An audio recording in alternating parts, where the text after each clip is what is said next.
Good evening, parents and students of the Muroc Joint Unified School District. My name is Kevin Cordes. I am the district superintendent. This evening with me I have Trevor Walker, our Chief Business Officer and Director of Technology and Food Service. Thank you for taking time to watch this video this evening. I know last week we told you that we were going to have a video tour of the new Branch Elementary School. We had some technical difficulties. We've reshot that footage, and later in the video you'll be able to see footage from the new Branch Elementary School. And after that we'll be moving over to our Boron schools to showcase some of the progress that's been happening there. This week you should have received in the mail, or you will be receiving, a letter. Trevor will be talking about that, I believe, a little bit more, but it's related to federal impact aid. This information is worth millions and millions of dollars to our school district. It's very important, and it's due to the fact that we have a school district that has property on a military or a federal installation. The same as a state park or a federal park or Native American lands, you cannot derive tax revenue from places that are federal property. And so this is a program that is set up by the government to help offset that. So if you received a letter, if you would please fill that out. We need one back from every person. Every family, we need one of those back. Last year we had 100% return rate. That was the first time, I think, ever. And it's very important to us. Some of you in Boron may wonder why there was a letter in there from someone from the base.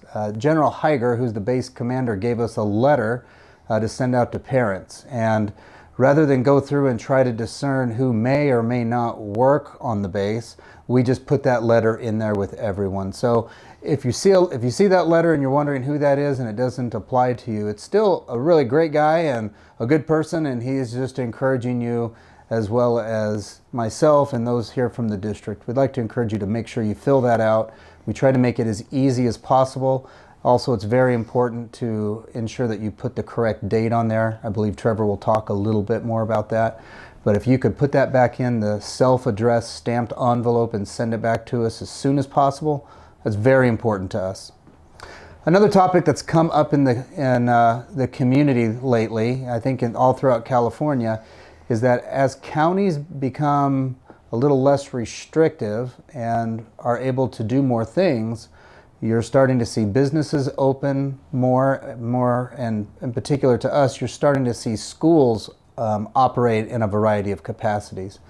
As of right now, California still has Kern County in the most restrictive band. It looks like we may be moving into the red band here in the next day or so, or next few days. But even then, we would have to wait an additional 14 days before we could even begin the process of bringing any and all students back to school. There's various waivers that we could apply for right now for students in transitional kindergarten through 6th grade. But as I've explained before, there's a lot of work that goes into that. It is not as easy as just saying, tomorrow we get to open the doors and we move forward. So we will be continuing with distance learning right now. As I've said in the past, it may not naturally fall on an end of a quarter or a semester. I don't think it's fair to our students or our staff to say that we'll only have 2 or 3 windows of opportunity that we would jump in. We'll monitor the situation closely. We'll continue to get good data and information from county health officials, and also clarification and guidance from the state on what we can and cannot do. We will weigh the options that we have before us, always keeping in mind everyone's safety first and foremost, and we will keep you updated on what our plans are. But as for the moment, we plan to continue it with distance learning. There are some students who will begin some testing. We are required by law to do tests for English language learners. There are some testing that needs to be done for special education students, and so you may hear of a few students here and there who are coming onto our campuses in order to do that. It's in a very controlled environment with very few staff members, and again, it is regulated by law and mandated that we do those things. As soon as we can safely get students back, that is our goal. So thank you for your patience and your understanding during this time. Also, thank you again to all of you who gave us information and input on your feelings about coming back to school or not. We have a Columbus Day weekend on Monday with no school, and so we want to wish you a happy 3-day weekend. For those of you that are able to enjoy the air show here in the area, we hope that you do that as well. And we will see you next week. Thank you so very much, and we hope that you enjoy the tour of the new Branch Elementary School. Hello everyone. Definitely want to just touch base again on the impact aid, kind of second the importance like Kevin brought up. You covered a lot of the tough stuff. I just want to hit on a few extra points. The data that we gather from it is very important. So yes, it absolutely generates funding, and it's very important for our district to get that because we don't have the tax base that other districts do.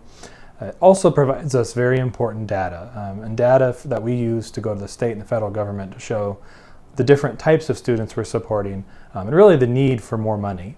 It's something we've been working on for many years, and the data that comes from the impact aid cards is very, very critical to that.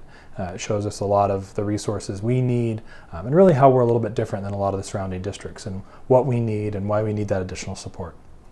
Finally, one of the great things the impact aid cards do is they make sure that we have up-to-date contact information for all the families out there, up-to-date addresses, phone numbers, and what have you. And that helps us be able to reach out to you in case of emergencies or even just basic communication. So please go ahead and fill those out. The date you need to put on them is October 7th. No other date can be on them. The requirements for the impact aid cards is that it's a snapshot of a single day. So please make sure you put on the 7th on there.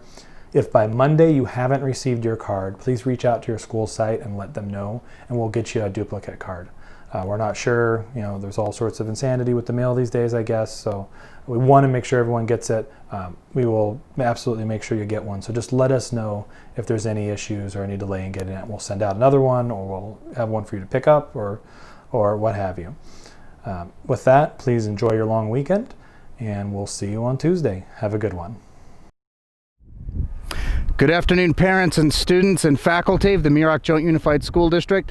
My name is Kevin Cordes. I'm the district superintendent, and today we're going to be taking a tour of the new Branch Elementary School. Branch Elementary School is being provided through a program provided by the Department of Defense through the Office of Economic Adjustment.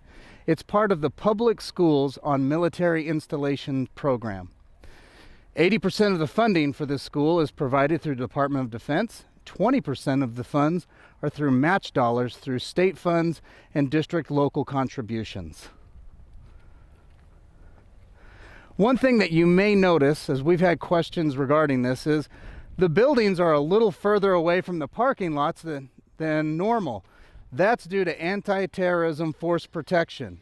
Because we're on a military installation, our buildings have to have a bit of a standoff away from parking lots or main roads. It brings the campus in a little closer together, but it also allows the children to be closer to one another and to use shared spaces. I'm currently standing in the Branch Elementary School's new office. Construction is still occurring, as you can see, and construction should be completed by January of 2021. Branch Elementary School has 2 wings of classrooms. We're going to walk you through some of those today and show you the various stages of construction that they're in. This particular wing is at the earlier stages. So as you can see, a lot of work still needs to be done here, but in a short while we'll show you a classroom that is a lot more accomplished and further along in construction. So this is a classroom that is in the other classroom wing here at Branch Elementary School. These classrooms are a little further along in the construction process than the ones that we just saw. You can see the cabinetry that's here. There will be large screen television sets in every room to use as monitors, with plenty of storage and plenty of square footage for each student. We also have, for Branch Elementary School, some large shared spaces in each of the classroom wings. These areas can be used for teachers in order to put maybe multiple classes together for group activities, or if a teacher feels that they need a larger space to accomplish a lesson or a project with their students.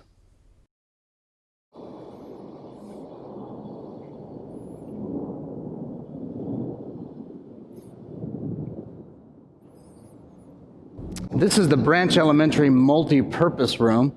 This will serve as the cafeteria and general meeting area for students that attend Branch Elementary School, which will serve students in grades 4 through 6th.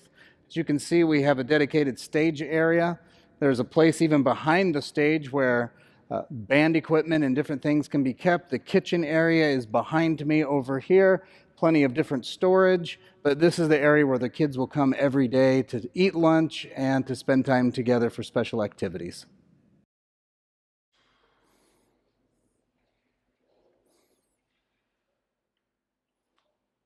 This area serves as Branch Elementary School's library and media center. As you can see, the library here is quite large. Bailey Elementary has its own library as well. Each school will have their own dedicated library, but this will also be able to serve the students at Desert High School once the time comes, as they need a library facility as well. It's well lit, it's a large building, and it's one of the shared spaces that is part of the overall project that we have put together for students here at Edwards Air Force Base. We're standing outside now. This is the Branch Elementary office and the entryway into the campus. As you can see, the Performing Arts Center is well along in its way. We also have a media center and library and multi-purpose room for Branch Elementary School. Some of these spaces are also meant to be shared spaces between all of the schools here on these campuses. Here are our classroom wings that we have toured previously. There are 2 different classroom wings for Branch Elementary School students. And we feel this campus is going to more than meet the needs of the children that attend school here at Edwards Air Force Base. We have plenty of room for growth in the future and great brand new classroom spaces and educational areas for each of the students and the teachers that serve them.